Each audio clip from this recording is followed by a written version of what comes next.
Dahil gusto kong malaman kung talagang meron akong third eye, gumawa kami ng ritual ni Cabernet para alamin talaga ang totoo kung meron ba talaga akong kakayanang makakita ng mga kaluluwa o espiritu.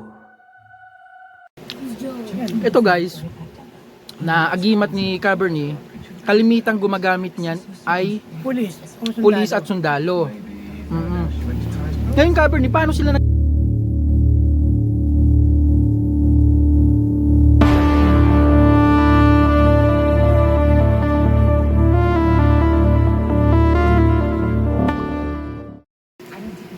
tatanungin natin ulit si Cabernet kung paano nagsimula yung panggagamot niya at spiritual healing.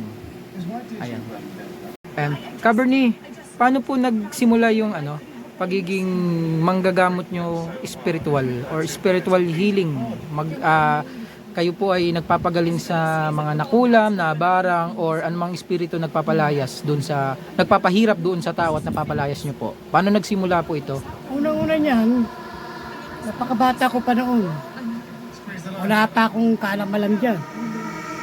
Ngayon, yung una kong napansin, yung mag-away kami magkapatid. Mag-away kami magkapatid na papaluin niya ako. Sumenyas lang ako ng ganun, nanigas na yung kamay niya. Yun ang pinagtakahan ko. Ibig po sabihin, Cabernet, nung time na yon, mga bata pa kayo, may napapansin na pala kayo dun sa sarili nyo, na may kakayanan na po kayo. Pero, saan po ito nanggaling? Hindi ko alam, kasi pakiwari ko nung araw. Kaliwat kanan. Minsan napakabait ko, minsan napakatapang ko. Kaya lumalabas, para akong sa puti at sa itim. Ayun, oo. Kaya yun, mula noon, nung naramdaman ko, yung mga pamangking ko, pag nahawa ko yan, sinalat-salat ko yung mga sakit nila. Maya lang, maginawa na sila. Magaling po. Pero hindi ko pinansin yan. Kasi, alam mo nung araw, bata pa ako, inom-inom, Opo. barkada. Tapos nung nagkaroon ako ng asawa, pamilya, doon na, bumalik na yung mga anak ko, ako na gumagamot. Pag kami sakit sila, ako na gumagamot. Cabernet, saan nanggaling yung mga Kasi 'di ba, pag nanggagamot po tayo spiritual, meron po tayong sinasambit na mga Latin or mga salitang orasyon. Saan nyo po natutunan yun? Meron po ba nagturo sa inyo? Wala naman. Wala nagturo sa akin kundi bumaybay lang naman ako sa Totoo niyan. Pag hindi mo maintindihan, huwag mong gawin. Huwag mong bigkasin kasi malay mo sa demonyo yun. Opo. Diba? Kaya, ang nasa isip ko, buha ko ng sarili ko. Paano nyo na-discover? Gumawa kayo ng sarili nyong Nag-translate ako sa salitang Tagalog at Latin. Oo. Ayun. Kaya, kasi mainom kasi pagka-Latin, mabilis maniubra, pataas sa taas, sa panalangin. Kasi pag Tagalog alam mo, daming wika Opo. Kung Latin, parang isang salita lang ng Diyos yan Bali, ilang years mo na to ginagawa, Cabernet? Nagsimula ako sa 2015. Yan lang. 2015 lang ako umano sa Facebook. 2015. Doon po kayo nag-umpisa. Oo. Tapos nagtuloy-tuloy na yung Nagtuloy-tuloy na yan. natutunan nyo. Natutunan ko. At Ito- wala akong mentor. Opo, kasi 'di ba si Jay Jumawan. pinsan mo pa ba 'yon? Pinsan ko yun. Ibig sabihin meron na kayong lahing manggagamot kasi pinsan mo is manggagamot din. Manggagamot yun. Oo. Ibig sabihin may ka na pala, may background ka na pala talaga, Cabernet. Ang nanay ko manggagamot. Ang tatay at nanay ng nanay ko manggagamot. Taga Negros Occidental sila. Sa baryo ng Canlaon. Ibig sabihin parang ikaw na mismo nag-discover sa sarili mo Ako na. na itong mga ginagamit mong orasyon ay mabisa at nakakapagpagamot talaga. Kasi mayroong mga orasyon na patay. Yes nga po, opo. Oo. Kahit anong bigkasin mo, ayaw.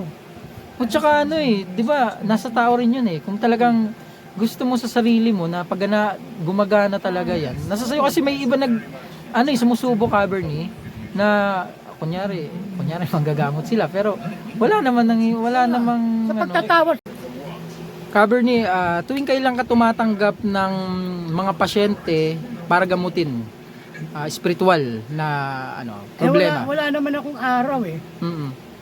Kailan gusto mo pumunta. Mm-mm. At basta nga lang yung oras, mula alauna hanggang alas 7 ng gabi. Pero sa Alauna, araw, oo. kahit anong araw, Anong pwede. pwede. Mm-mm. Pero pag sinabi kong physical yan, ay umuwi ka na, physical yan. Hindi mo na kaya. Spiritual lang tayo. Ayun. Spiritual tayo. Okay.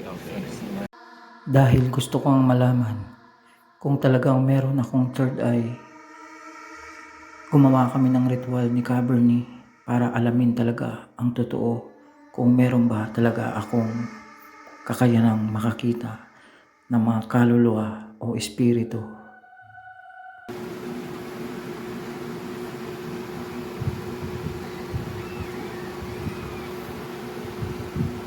Naramdaman ko parang may umaano sa ano ko. Bukas yung ano mo ah. Bukas, Oo. ang lakas ng ano mo. Naramdaman ko yung Bukas yung third eye. parang may ground na. May ano ka, pero hindi siya bukas na bukas. Opo.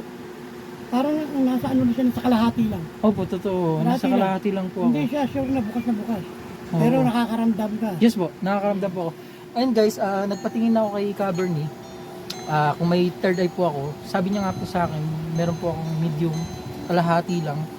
Tapos habang nakadampi yung kamay niya dito sa palad ko na siguro mga half inch, nararamdaman ko parang may kuryente na lumalapat. Dito, tapos dito pag pinapaikot niya ng ganun. Parang merong ground na gumagapang. Energy. Panta sa part na to. Para siyang may pumipintig na kuryente na konti lang. Dinadasal, may dasal yung Cabernet, no? Ayun, gumamit Sumasahan Opo, gumamit si Cabernet ng salitang Latin. At ano yung ginawa mong ganun, Cabernet, para malaman niya na may third eye ako? Ayun, may ginawa siyang ritual dito sa palad ko para malaman niya na kung open ba talaga yung third eye ko. Ayun nga po, kalahati daw. Galing. Totoo yung sinabi ni Cabernet. Hindi po talaga open yung third eye ko, full na open. Kalahati lang talaga. May times na Cabernet na nakakakita ako. May times po na hindi. Pero totoo po yung sinabi ni Cabernet na nakakaramdam po ako. Na yung mga nasa paligid po. Minsan yung mata ko, minsan May time kasi yan eh. Mapapakitaan ka. Hindi lahat ng espiritu ay pwede magpakita sa'yo. Ayun, yun ang gusto kong matanong kay Cabernet, pero nasagot niya na yung gusto kong itanong kay Cabernet. Yun talaga yung pinaka-main na pinaka-main na tanong ko dapat, pero inunahan na ako ni Cabernet. Di pa ako nagtatanong. Ang pangit Sinabi niya kasi na sa nila eh. akin. Sige nga, Cabernet, ituloy niyo nga. Kaya Bakit po- nagtatago, bakit po pangit eh. May mga espiritu na ayaw magpakita at may mga espiritu na gusto kong magpakita sa akin. Maraming dahilan eh. Mm-mm. Unang dahilan niya, yung kakayahan mo. Oo. No? Yung kakayahan mo. Una, yung apiran. Pangalawa, yung pang-apiran. Mm. Kaya ayaw magpakita sa'yo, baka matakot ka. Mm. Matakot ka. Saka yung sinasabi natin, yung power, yung lakas. Mm. Baka mahigop mo siya. O mahigop ka niya. Okay. Maraming yung bagas kailangan mo talaga na Pero itong third eye ko, Cabernet, possible po siya maging full o ganyan na po talaga siya. ganyan lang talaga yan. Oo. Pero kung gusto mo mapul yan, paturo ka sa akin. Pero, Bukas siya. opo, ayun nga po, sabi ni Cabernet na kung gusto ko daw na ibukas yung full yung third eye ko, pero ano po yung magiging benefit sa akin nito, Cabernet, at mga possible na pwedeng maka-apekto sa akin, syempre. Kasi, Yung pangit tsaka hindi. opo, yung pangit tsaka hindi. Kasi, actually, di ba, pag half yung third eye mo, nakakakita na. Ibig sabihin, meron na akong background. Ayun nga guys, ginawa na ako ng ritual ni Cabernet para malaman ko talaga kung bukas yung third eye ko, full o medium lang, or kalahati lang. Ayan, nakita nga ni Cabernet na kalahati lang po yung third eye ko. at hindi buo. Sabi niya nga sa akin, kung gusto ko daw na buksan yung third eye ko, papaturo ako sa kanya. Pero pag-isipan ko syempre. Kasi hindi ganun kadali magkaroon ng third eye. Kasi napakadelikado sa totoo lang. Tulad nga ng sinabi niya, na yung sa sa medium lang, yung kalahati lang yung third eye ko, may mga times na pwede magpakita sa akin yung mga kaluluwa or anong espiritu, elemento, o pag full, possible na lahat makita ko at matakot din ako. Yun yung lang. Yun yung pangit lang doon. Kumbaga, di ako sanay, no, Cabernet? Hindi ako sanay na gano'n kasi nga napaka delikado rin talaga. Kala kasi ng iba. Oo. Kala kasi ng iba. Wait lang. Kala ng iba maganda yung may third eye. Oo, kala nila maganda yun. Kasi para daw malaman nila, matanong nila yung mga kamag-anak nilang namatay. Yun lang naman ang iniisip nila eh. Oo. Pero hindi nila alam yung mangyayari. Oo, yung possible na Na mangyayari. oo. Yung iba dyan, nagiging luka-luka na nga eh. Opo, totoo. Kasi Oo. sa sobrang takot, Oo. bigla-bigla lumilitaw, may saksak sa lalamunan. Oo, totoo. O, may tumatakbo na baril, duguan. Oo. Masisira ang ulo niya. Tapos meron dyan tumatakbo, mga bata, wala ng ulo. Oo. Masisira ang ulo mo. Lagi mo makikita yun. Lumalakad sa kalsada. Kaya nga yung iba, Talaga po. kaya yung iba gusto ipasara. Oo. Pasara nila. Tama lang, Papasara. ipasara mo na yun. Opo. Kahit 1 foot lang, kahit kalahati lang nakabuhat. Okay na yun. Ayun guys, magpapaalam na tayo kay Cabernet. Thank you kasi binigyan niya ako ng anting-anting para protection ko. Ayan, welcome na welcome ako dito. Cabernet, bye-bye. Ingat ka, babalik pa ako dito at marami pa kaming gagawing vlog ni Cabernet. Lahat yan, puro katatakutan at kababalaghan. Syempre, yan ang paborito natin eh. And si Cabernet idol ko at nagkita na rin kami. Cabernet, ingat. God bless. Bye-bye. Oh, bye-bye. Bye-bye. Ma'am, dito na po ako, ma'am. Ayan, yung Mrs. ni Cabernet. Bye-bye po. God bless. Ayan. Hello Opo. po, bye-bye. Bye-bye, ma'am. Sige po.